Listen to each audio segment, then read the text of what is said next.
آپ کی دعائیں قبول نہیں ہوتی، مجھے بھی ایسے ہی لگتا ہے۔ اپنے آپ سے، اپنے وجود سے ایک عجیب سی بے ہنگم سی جنگ جاری ہے۔ سچ کیا ہے، جھوٹ کیا ہے، اس کا نہ علم ہے نہ جاننے کی کوشش۔ بس اپنی دعاؤں کے گرد دھما چونکڑی مچائے بیٹھے ہوئے ہیں اور اسی خوف میں مبتلا ہیں کہ دعائیں قبول نہیں ہوتی۔ پھر ہم اس سے وہ دعا کیوں نہ مانگیں جو دعا ہر صورت قبول ہوتی ہی ہے اور ہو کر ہی رہتی ہے۔ اپنی دعاؤں میں ہدایت مانگنا شروع کریں۔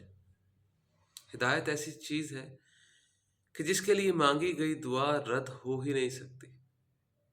کہتے ہیں ہدایت کی دعا کرتا ہی وہ ہے جس کی قبول ہونی ہے۔ آپ ہدایت کی دعا کرنا شروع کریں،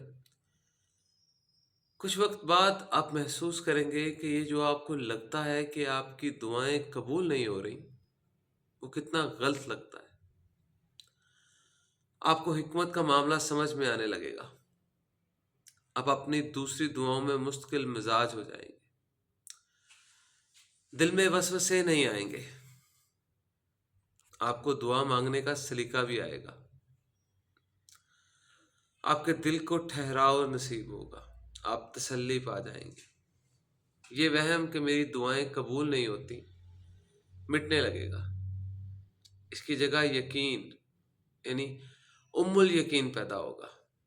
ہدایت کی دعا مانگے، بہت مانگے، سچے دل سے مانگے۔ آپ بہت کچھ نہیں سب کچھ پا جائیں گے،